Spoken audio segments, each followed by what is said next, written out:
no matter how many laws are made, how many regulations are made, as long as the community won't follow it, as long as you don't have the support of the community, it's kind of useless. If we bridge this gap of economy, definitely the hatred will change towards love, and the community will definitely participate in conservation.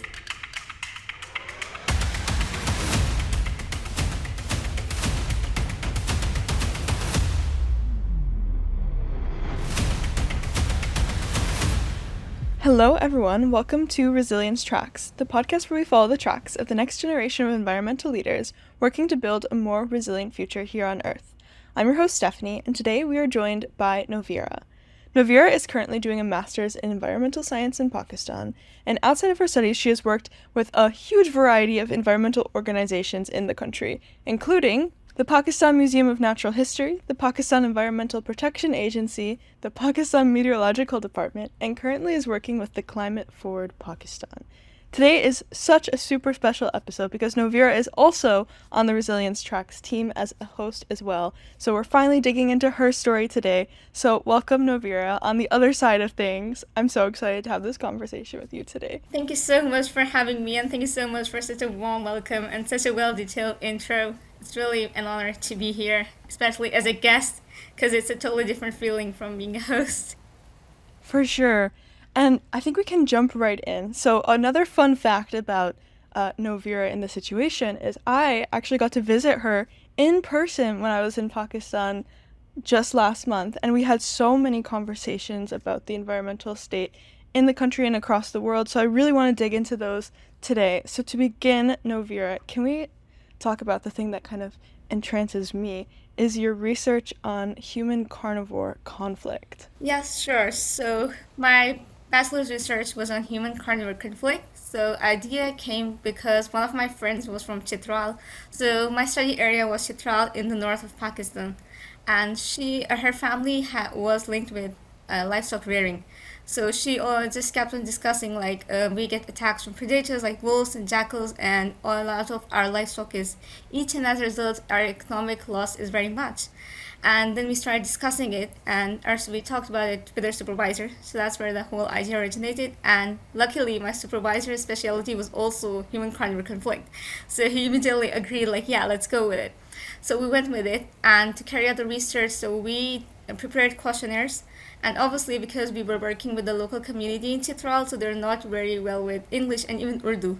So my friend had to go there, and even her grandfather helped in the research, which was really interesting because people of that age don't care about these things, but he was so motivated, more than us. So we went there and distributed the questionnaires, and we got a total of 70 to 80 responses. And when we saw the responses, we saw that the major predators that were highlighted were wolves, jackals, and fox. So snow leopards were there, but they were rare. So these were the key predators. And the community was at that time when we asked them okay, what do you think is the solution? And they were just we want to kill the carnivores, which was kind of really surprising for us because you didn't have to actually kill them. So we asked them why do you want to kill them? And they said that because they eat our livestock. And they said that over the past 10 years, almost about 4,000 of the livestock, including horses, sheep, goats, and buffaloes, was predated upon them.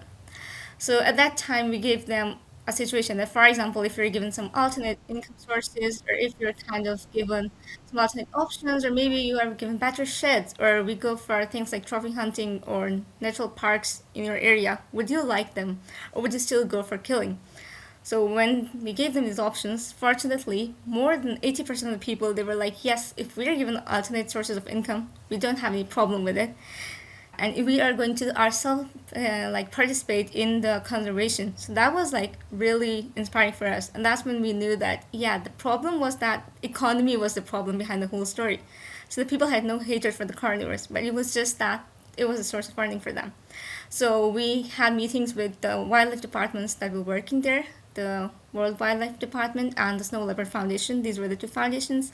And we had a talk with them, and they actually showed interest that, yes, they are working to build more sheds, better protected sheds for the community so that the wolves do not attack the sheep, and they're also trying to give them monetary compensation. But the sad fact was that when we asked the public, they said that they did not receive any compensation so far. So we kind of did suggest them that Hopefully they did it now because we didn't go back there.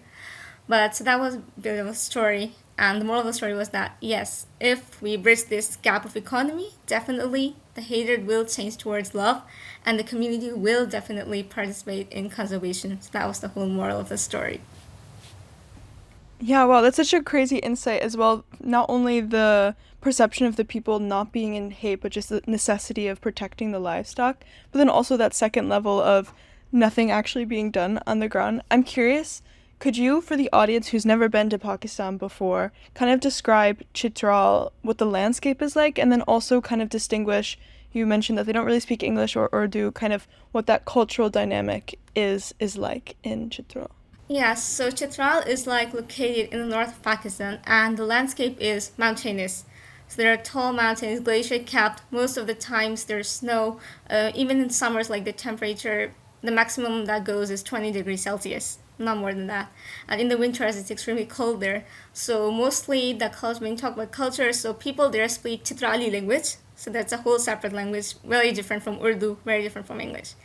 So they speak Chitrali, and one thing there is that the literacy level is high there, which is very good because the youth, the Chitrali youth, is very much involved in studying, and they come even to like places like Islamabad and Rawalpindi. We have a large portion of Chitrali students.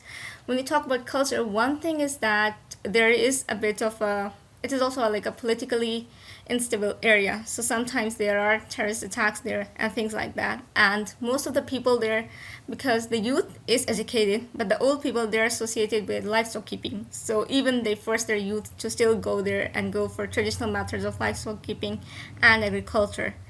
But it's a very beautiful city to visit because of the landscape and people are very, very like welcoming. Like you just went there and there's so many cultural dishes that you can eat, very fun dishes. Like they also have dumplings there, but they call them momos there. I love momos. They're And they're so very good. like delicious and people are welcoming. And then there's also like a Kalash Valley near Chitra, Mhm. which is has like a very regional diversity. People there have a different religion, entirely different religion. Like they are non-Muslims, so they have this diverse culture and even like their death anniversaries that they celebrate. So normally we more than that, but those people celebrate that. So like they basically kind of like for example there's a dead body, so they'll make it wear all the clothes that they loved and place all the things that the person loved along with the person in the coffin. So there's like a diversity in Chitral. So on one side there's Muslims, but on the other side there's also the Klashi people, and which are very welcoming and super nice people. And if you ever happen to visit there, it's definitely a place to visit. And then also like in terms of diversity, there is so much diversity there in case of animals, birds, trees, and the apples are very famous there. So you'll get very good apples if you go there. Awesome. Okay, noted for my next visit to Pakistan. And kind of coming back as well, you mentioned the different kind of ways that human carnivore conflict could be reduced, such as one of the ideas of bringing more income was trophy hunting. That is kind of an unfamiliar thing from a lot of conservation work that I've seen abroad. Can you kind of explain how that functions in Pakistan and maybe also your opinions on it if you have any? Yeah, so when we talk about trophy hunting, so in Pakistan, because there are not very much laws about limiting wildlife hunting, so the only one law we have is trophy hunting. So what happens in trophy hunting is that, for instance, there is an endangered species of animal, such as a markhor. It's basically made for markhor specifically, and then other species as well, but mostly for markhor. So if there is like a markhor, and if I want to hunt it, then I can't hunt it normally because it's endangered. So I have to go to the wildlife department and I have to get a license. And I'm given the license on the ground that per year I can only kill one marker. And then when I kill it, they calculate the price of its head. And that price has to be given to the wildlife department, which distributes it among the community. So that's how trophy hunting works. But I do have a bit of like problem with that, which was also like my conservation hot take that I was supposed to take, because I think it's not a sustainable practice. Because the problem is that you're still killing the animal, even though like it's they say that you kill the ones which are wounded or old, but in practice it doesn't really happen. And also like the rich people, they exploit it because they have money, so they can do it yearly again and again. Like there's no limit to the number of times you can kill. So maybe you kill one next year, you'll kill one another year. So that leads to exploitation. So I think that either we should completely go for a ban on hunting of such endangered species, or either put a limit per person as well, that maybe a person cannot do more than 2 or 3 times hunting of the same species, because otherwise they just go on, and it's just kind of like whitewashing the area. The whole idea that, yeah, you're conserving, but you really aren't conserving. So I do wish that they could change it, which was one thing that I also suggested in the thesis that I wrote, that this should be changed a bit and molded a bit. Yeah, that's a really good point because it's interesting as a potential solution given that it would theoretically bring in a lot of funds depending on the pricing point. But again, if we're considering like the breeding of the moorhorn, how much they're actually reproducing compared to how much is hunting, it seems like a very difficult solution to uphold, especially in a very mountainous area where keeping track of those things would be very difficult to begin with, of making sure that people are adhering to, just as you say, hunting only like males or old or wounded or something of that sort. So that's a really good point to bring up. And if we'd like to transition, Noveera, into some of your other experiences, honestly, start wherever you'd like. There's so much to dig into. I'm curious where you're curious. Let's start with the history museum, because that's kind of where I was Yes. with you as well. So there's a fun story to how I ended up even in the history museum, because I intentionally didn't like I didn't even thought about going there. But like one of my friends, she actually did a course with some kind of, I think it was an English course. So she did that course, and as a reward, she got that opportunity of an internship, and the internship in the museum. So she's from Skardu, which is also in the north, and she had a relative apparently working in the Natural History Museum. So she went there, she passed the interview, and the lady there, she asked her like, if you have any friends to bring along, you can bring them. So she asked me like, oh, I got an internship, you want to come? And I was like, yeah, sure.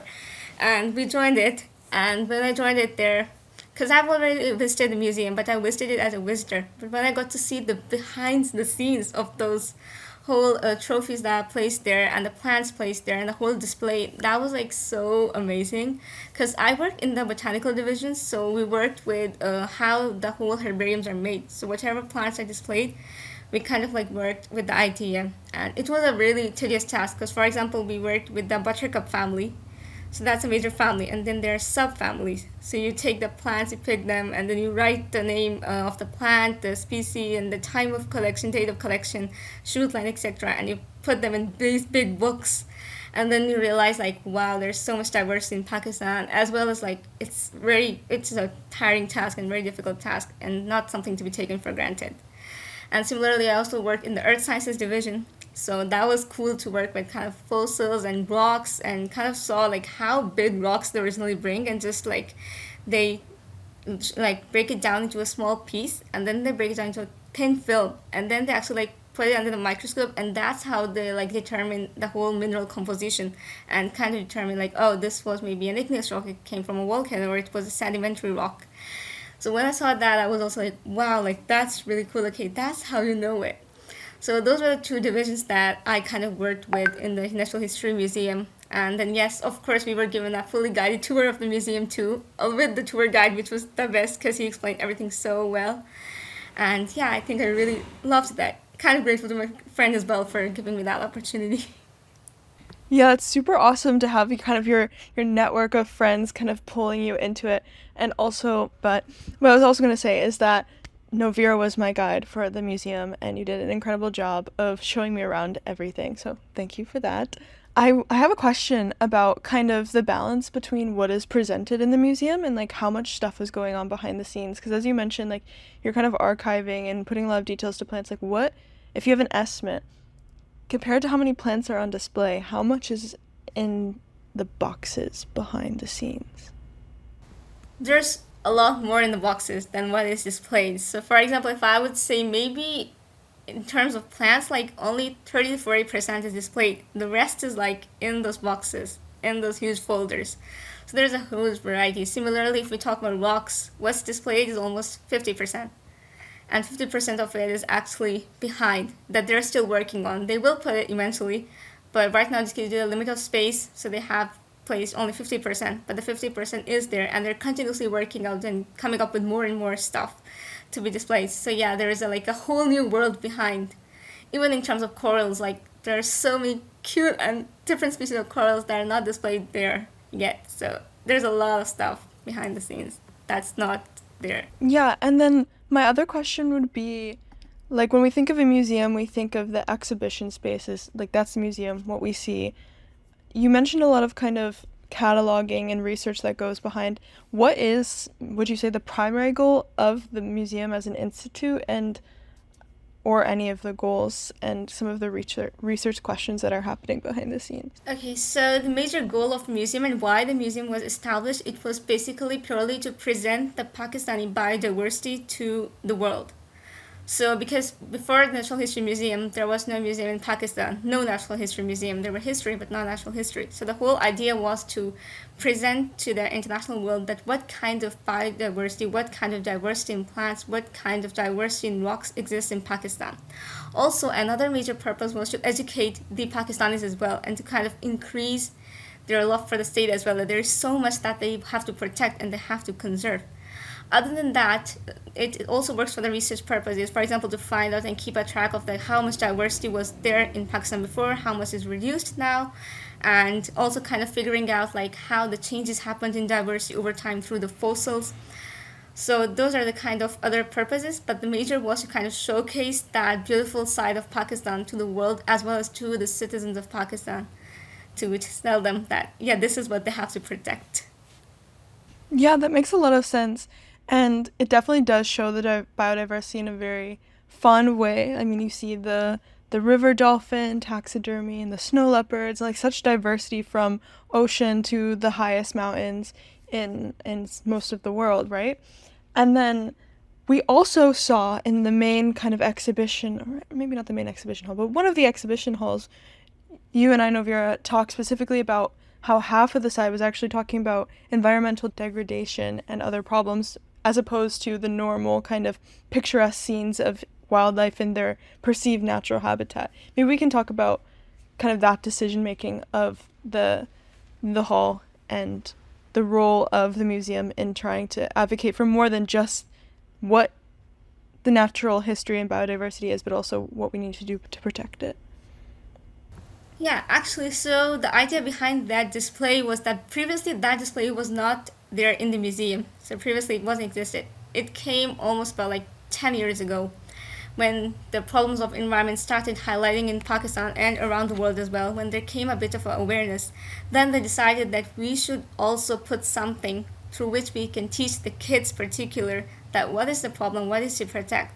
So keeping in mind the little kids like from grade 1 to let's say 8, so they designed it for them, like maybe like give them a summary, like oh, this is all the beautiful world you have where animals live in harmony with humans and there's diversity. You see monkeys jumping on the trees, you see butterflies moving around, and then there is another world where there's none of these things. There's dried up lakes, trees with no leaves and no animals, and then people are forced to migrate out of their homes to another area because obviously when there will be the ecological balance will be disturbed, ultimately humans will also have to leave.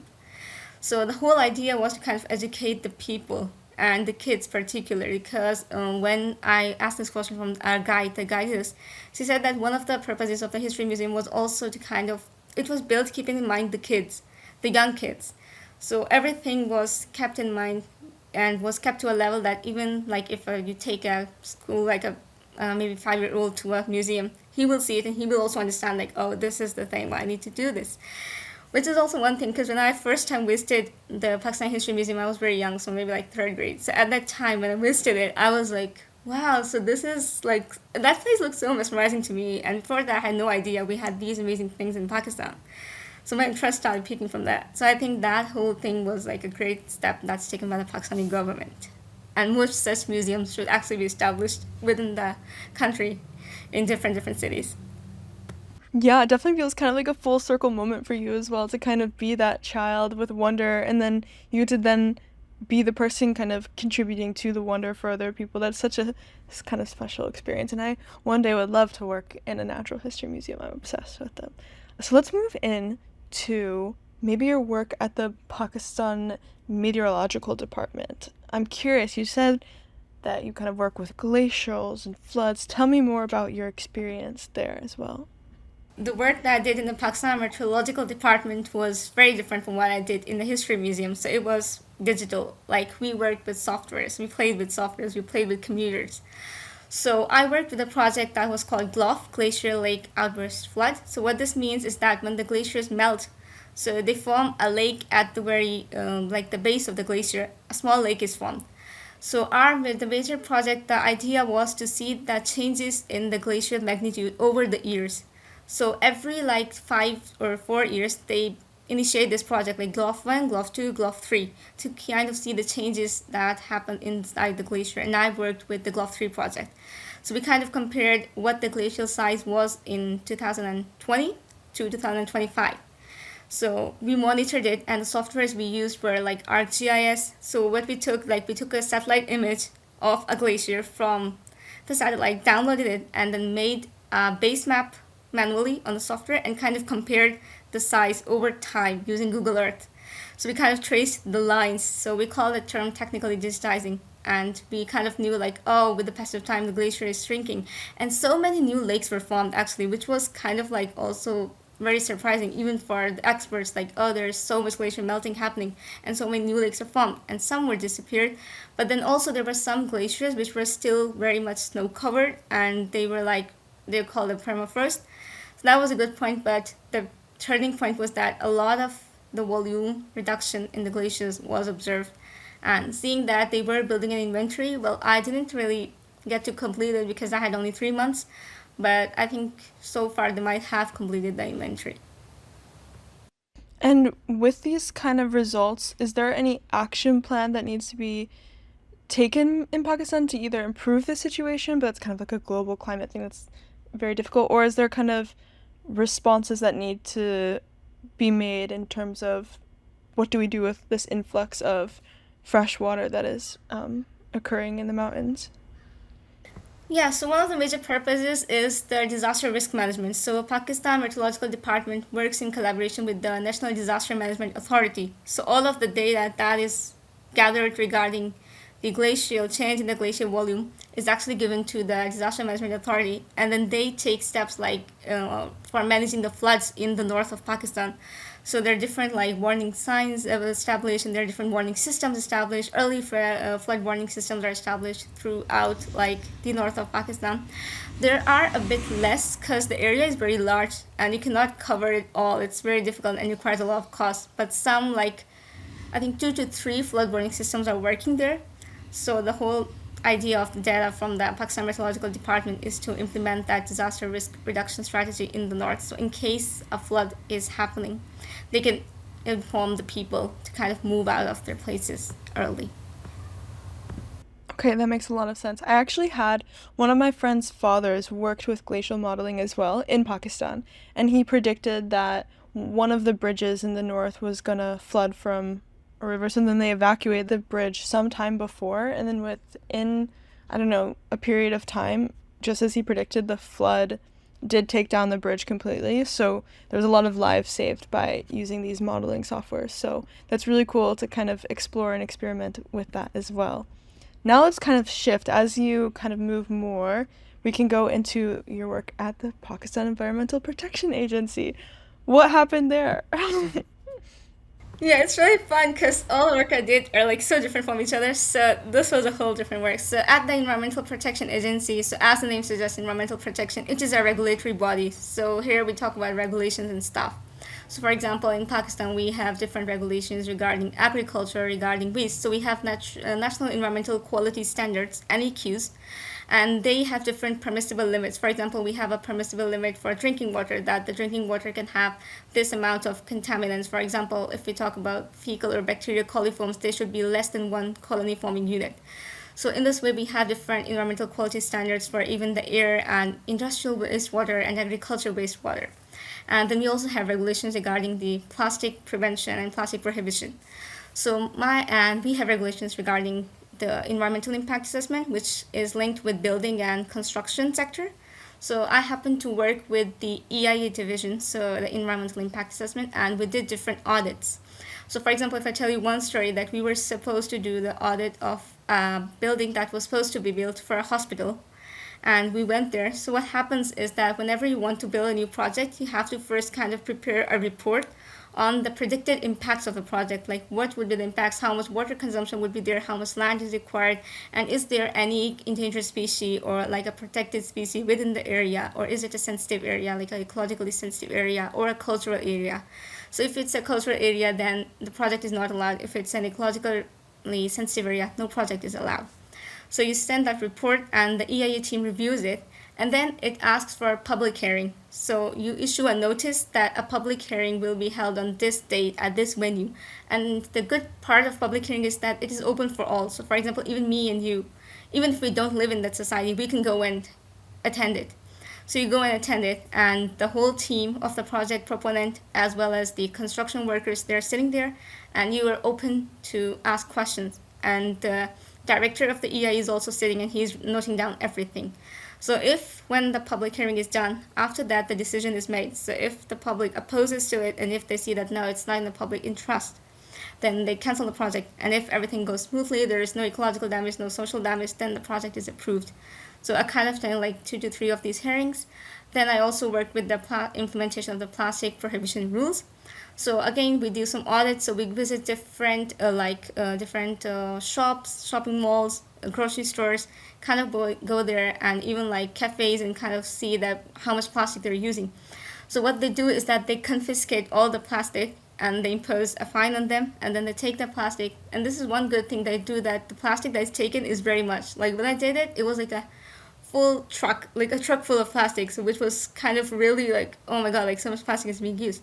And they send it to a recycling facility in Lahore, and then they make benches out of it, furniture out of it, and that furniture is placed in the Environmental Protection Agency, and with a like board written, this is made from recycled plastic.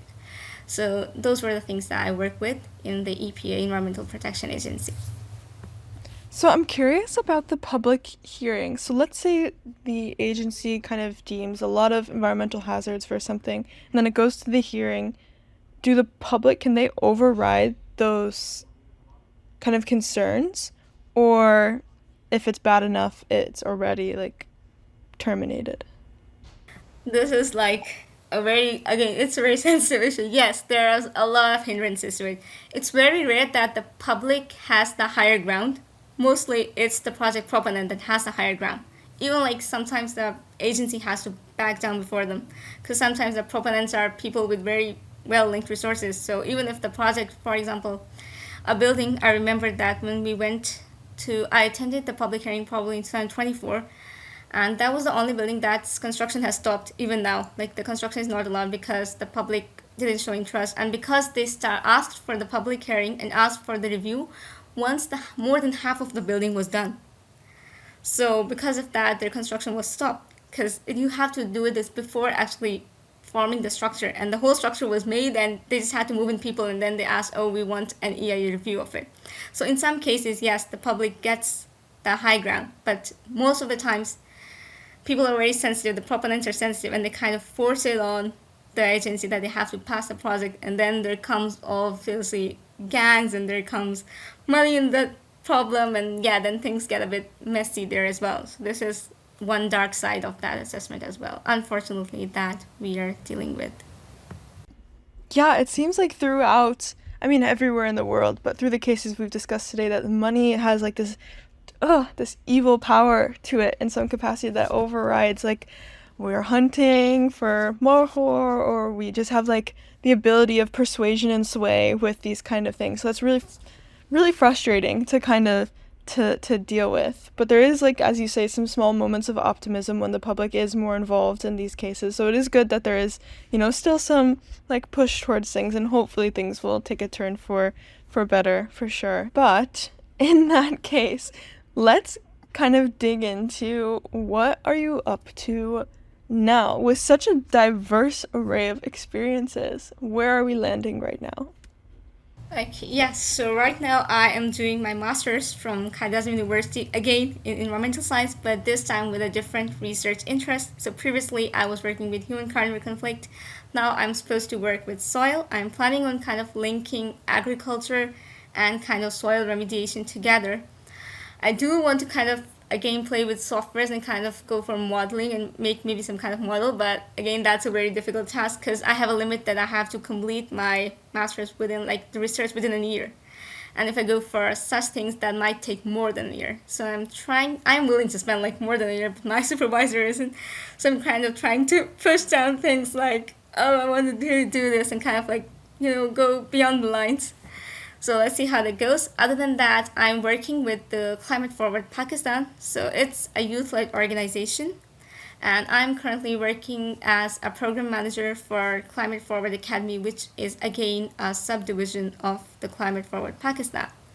So what we happens that it is a academy where we post courses of regarding different environmental domains. For example, maybe regarding natural resource management, regarding climate, in a very easy way for students to understand. So anyone who wants to go in this domain, if he thinks that I don't have the knowledge for it, he can directly access those courses from there and kind of learn from that. Apart from that, Climate Forward Pakistan has also this one very amazing program which is called Youth at the Rate COP. So Cooperative Youth is basically a program where they actually bring the youth of Pakistan from the indigenous areas such as Balochistan and Sindh, which are those areas which are very underprivileged. So they bring the youth from there and they send them to COP. So they get to represent their voices on the COP, which is really an amazing thing. It is a self-supported program because it does require a lot of funding, so you have to kind of like arrange your finance. But they do set the badges for you because to attend the COP you need an accreditation and you need a badge. So the organization provides you that. And then it also arranges a training session for you. So 2 to 3 months of training you have on what to say there, and then you're also trained on how you can attend different side events in the COP and kind of have a pre-COP training, then the COP, and then post-COP activities. And when you return back to your country, they even like link you to the stakeholders and tell you how you can play the role in different organizations. So right now also the phase 2 of the Youth at the Rate COP is coming, and apparently the applications will open by April. So if anyone is willing from Pakistan or even from the world to like join COP, then they can definitely submit their applications there. And once if they're selected, who knows, they might end up going to COP. And this time we're actually contacting universities from Pakistan as well. So some universities, if they have some students in mind that they want to send, so they can nominate the students, support them, like support the funding monetarily, financially, and the training is up to us. Wow, that's incredible. And I'm curious, like, out of all of your experiences in environmental science and the transcendental social thing, what is most interesting to you and where do you kind of want to work? Or are you someone who thinks you'll shift throughout your career, bouncing between different topics? I think I really want to work with the community-based natural resource management. So I kind of want to work with like youth-led organizations like CFP. The reason why I joined the organization because it was youth-led. Because when you go to the government organizations, I worked with two, and there's a lot of hindrances, a lot of political hindrances. So you can't really do what you want to do. Comparatively, when you go to youth-led organizations like these, the platform is open, and you can do much more and contribute much more, and even train more like-minded individuals. So I kind of do have in my mind to kind of work with this organization. I kind of do want to kind of set up my own organization in the future regarding the environment and kind of train people and do stuff, especially in the north because floods are a major problem there. And there's so many people that are most affected by the climatic changes in the north of Pakistan. And even within Rawalpindi because we have a water shortage problem apparently, and it's getting worse day by day. So yeah, I kind of want to work in the domain of community-based natural resource management, and who knows, maybe like coming up with an organization of my own as well. Oh my god, that sounds incredible, and I am so excited to hear about any future organization that you begin. And I think it just makes a lot of sense to be doing kind of youth-led or community-based projects when the governments often they're so slow, right? I think governments all over the world are too slow at the things that matter and too fast at the things that are not so good, as is happening in our modern global system. But yeah, so I'm very happy to hear the kind of community-based thing, and I think it's super important, especially as you mentioned before, just like the sheer diversity of Pakistan itself through language, through culture. I think things have to kind of be those community bases, especially in the north where there is more kind of isolation due to mountains or a vast variety of kind of constraints and obstacles. So that's super exciting. Now as you are much familiar with Noveera, we're gonna shift into our segment, which is conservation hot takes. Dun, dun, dun, dun.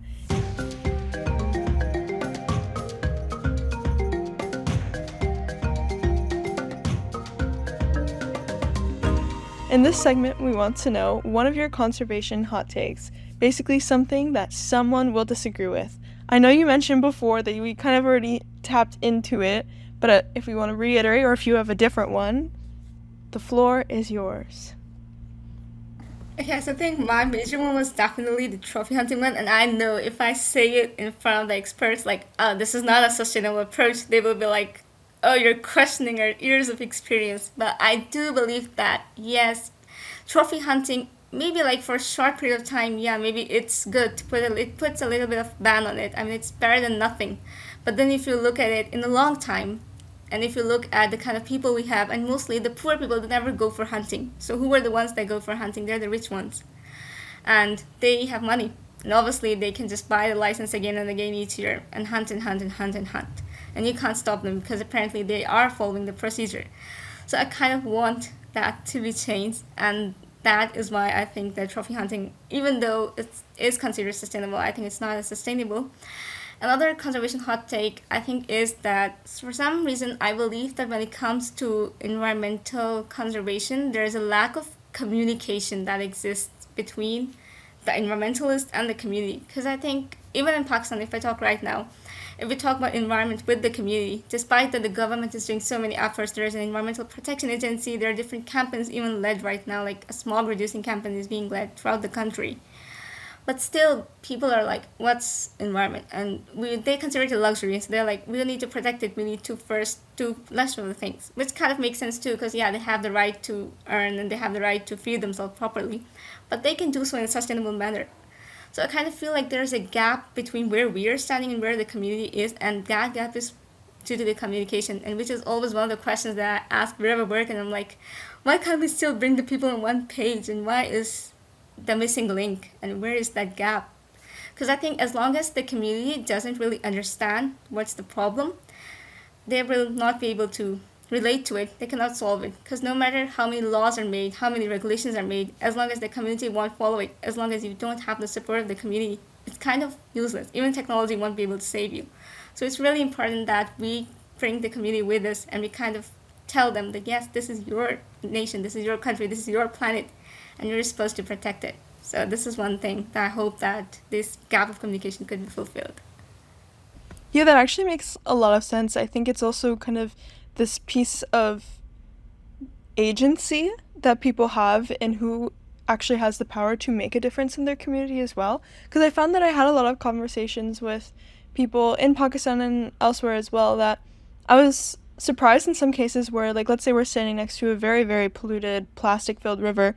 It was in India as well that people are very conscious of the environmental degradation, very conscious of it, but then are kind of that the conversation ends there. It's like the awareness ends there, but the action doesn't follow. So I'm very curious, just as you mentioned, of like how can we inspire more action to be taking place even if that knowledge exists. And I think it's the same thing in the US as well. I mean, everywhere that it happens is people are like, oh yeah, we should recycle or we should do this, but oh, recycling doesn't work, or the systems that the government has aren't effective, but then that kind of individual responsibility doesn't exist in some capacity.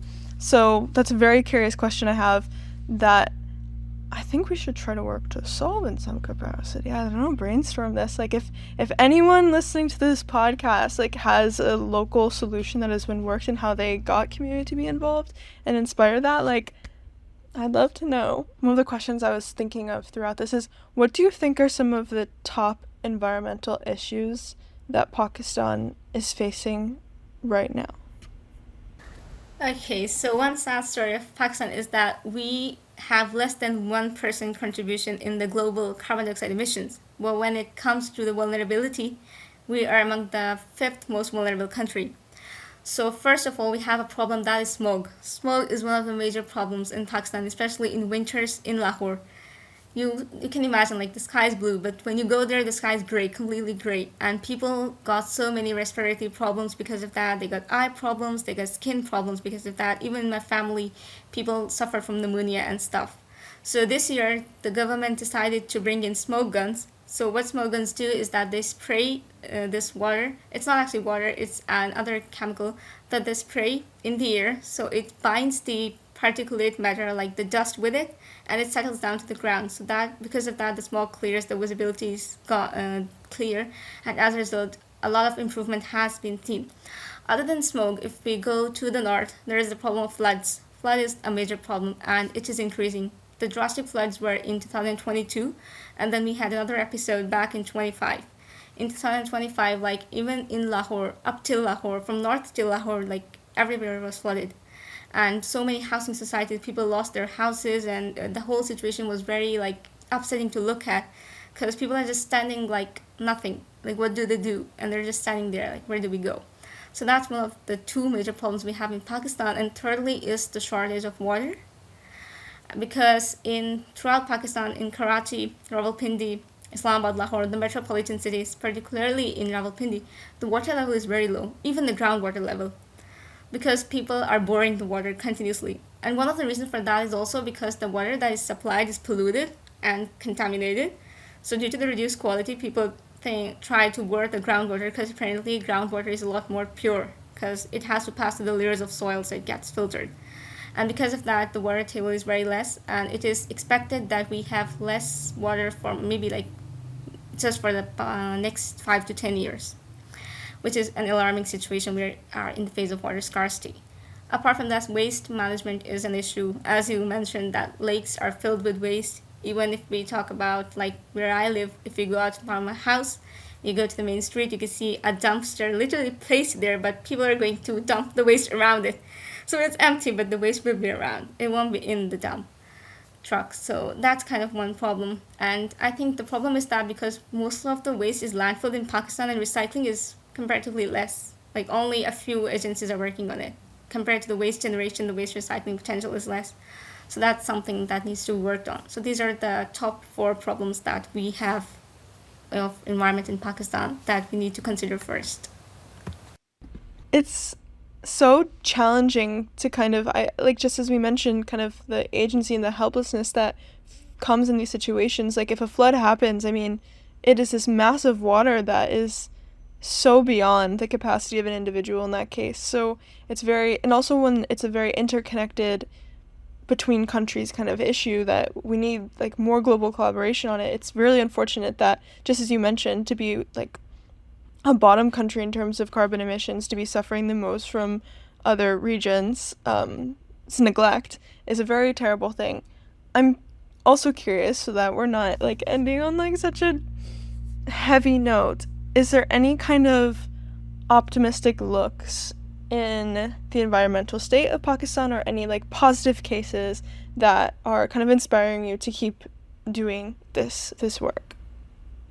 Yeah, for like if I go back to 2 years from now, I would say probably no. But coming back to 2026 and 25, yes, a lot of things have improved. The government has actually started to show interest. So even like the Environmental Protection Agency is now kind of focusing on more things. For example, the concept of composting is coming, and now even like there are different NGOs working. There's one trash that I know that they take all the agricultural waste, turn it to compost, and they sell it to the farmers as a fertilizer. So even the problem of the water pollution from the agricultural runoff is being solved.